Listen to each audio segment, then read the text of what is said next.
is one that I know a lot of you have been waiting for because this is not a topic that we touch very often. Kristen has a really unique perspective in the way that she's approaching oral health care in her family. And so much, she is an Instagram researcher guru. And so when she sees something there, she's able to dig super, super deep. And so she's doing all that for you and is just going to give you the skim of the surface on what she's been learning about bacteria in the mouth and how that's affecting cavities, your gut microbiome, and ultimately systemic diseases. So, Chris, 10 minutes. Here we go.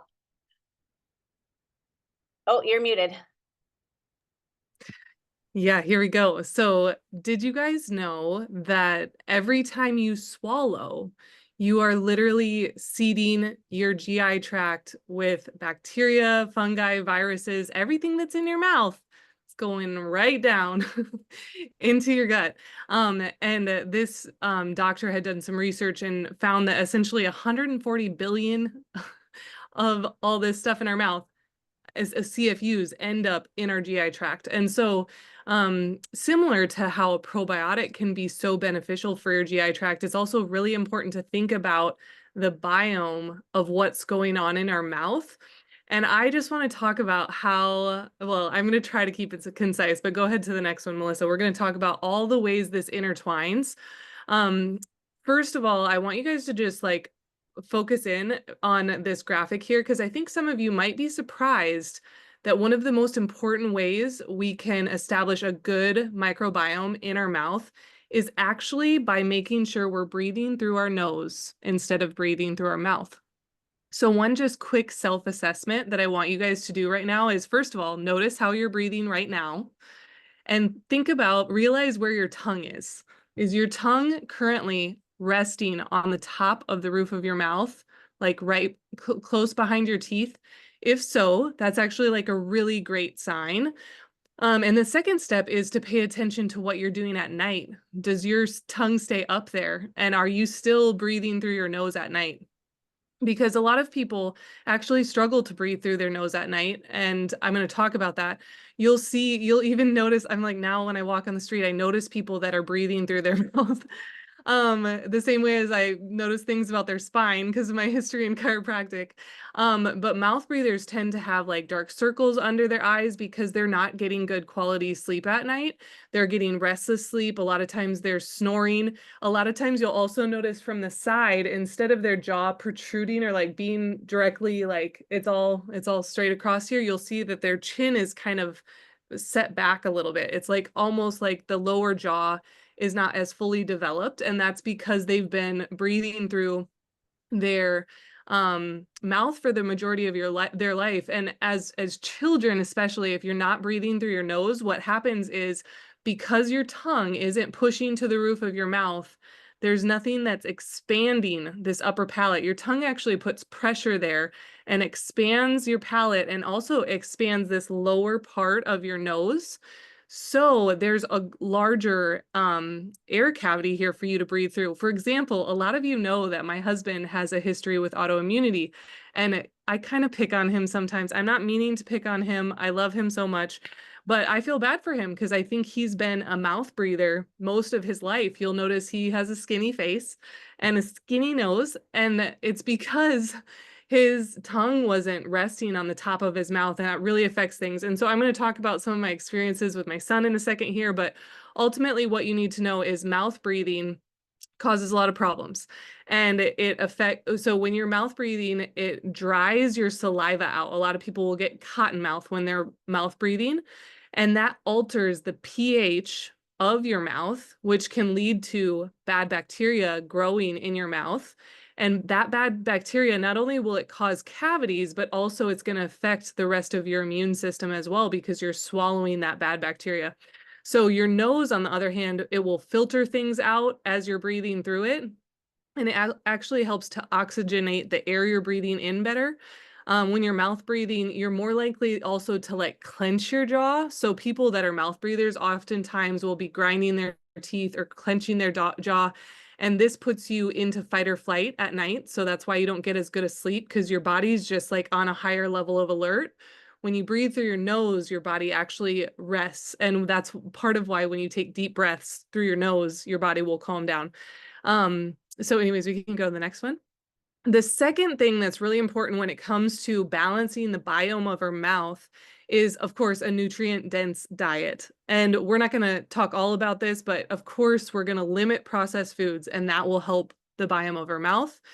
We're going to limit loads of refined sugar and refined oils. All of those things really impact your mouth. And then you want to include foods that are high in fat-soluble vitamins, especially like grass-fed meats and even like organ meats, like liver, heart, all that kind of stuff. It's actually really, really, really good for the nutrient levels that you can find in it. Go to the next one, Mel. And then, of course, we want to brush our teeth twice a day. Well, we all know this is really important for our oral health, and hydroxyapatite toothpaste is specifically what they're finding in research so valuable for remineralizing the teeth and also helping with the biome in our mouth. So yeah, next slide.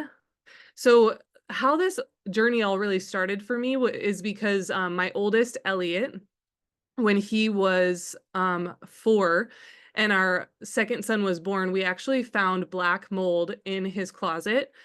And at that time, he had been having night terrors in the night, and I didn't know what was going on. We're like, what's waking him up? We tried so many oils, and honestly, some of them did help at times, but it wasn't anything that brought consistent results. And I just had this like we removed him from the room right away when we found the black mold in his closet.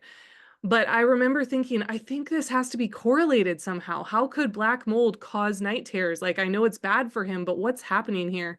And looking back, now I realize that at that point, my son started breathing out of his mouth because he was congested and his sinuses were irritated.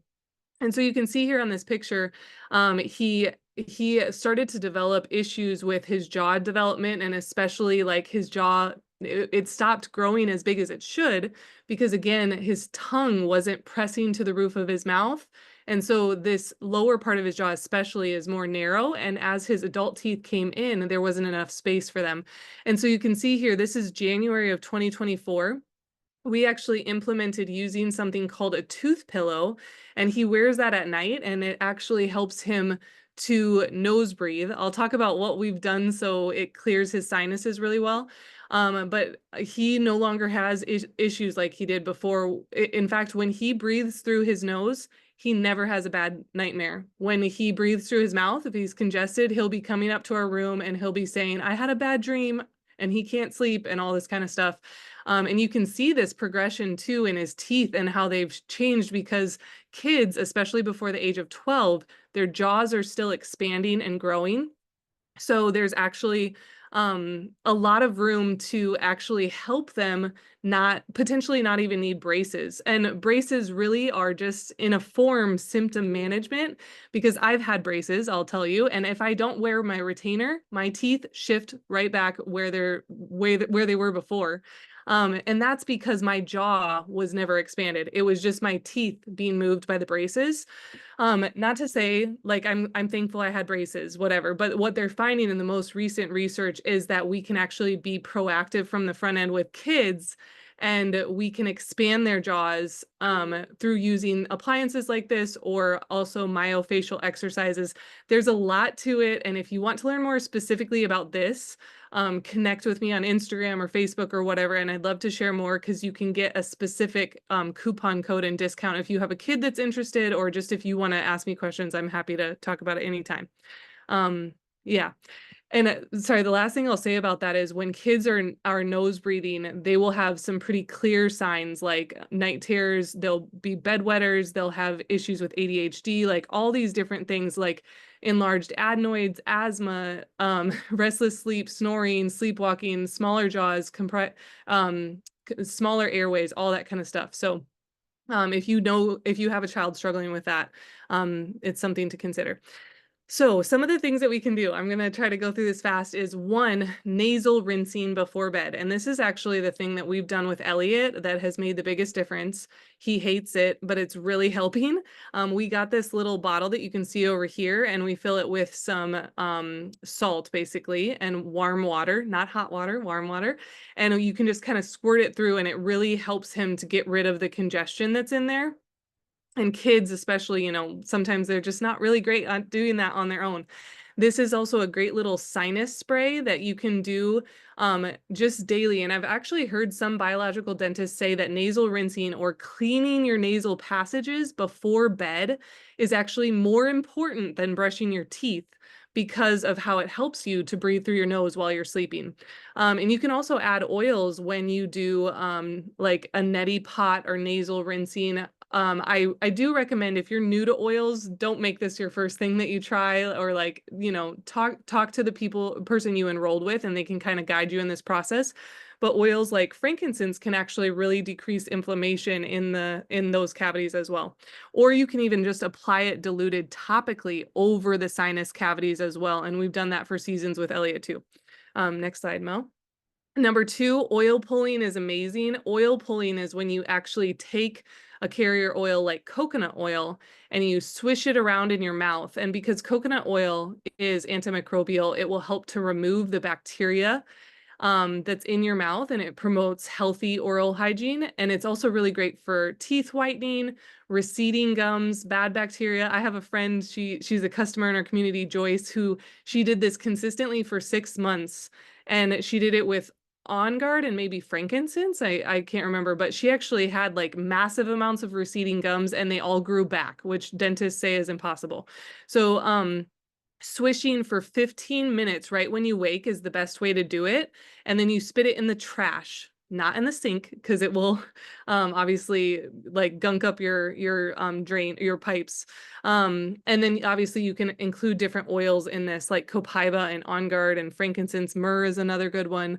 But this is a really great practice. Third, tongue scraping is something where you take this little metal tool. And some of you guys might have gotten one of these from doTERRA a while ago in a wellness kit, but you can also get these on Amazon. This is one of my favorite things because if I don't have time to coconut oil pull, which is often, if I'm fully honest, I will take my little tongue scraper, and I've been doing this for like, I don't know, 6-7 years now. I scrape my tongue, and honestly, it's like you cleaned that really dirty surface where all the dust is, it's just so like, oh, that's great. I cleaned it really good. That's what you do to your tongue, only then you can taste things better and your mouth feels cleaner, and it's just so good. So anyways, that removes the buildup of toxins and bad bacteria that are resting on your tongue after sleeping. And so anyways, I'm a big proponent of tongue scraping. We can go to the next slide. So a lot of you guys are familiar with these products already. Are you a team On Guard or Supermint? What's your favorite? I feel like I like both. But anyways, this is such an incredible toothpaste. It's gotten so many good reviews. Honestly, I did a whole call with a biological dentist, and she talked about how she loves doTERRA's toothpaste with the hydroxyapatite and the essential oils in it. And then also doTERRA's mouthwash. First of all, fun fact, the On Guard mouthwash is alcohol free, which is really important. Alcohol actually kills too much of the good bacteria. That's why you don't want to use an alcohol based mouthwash.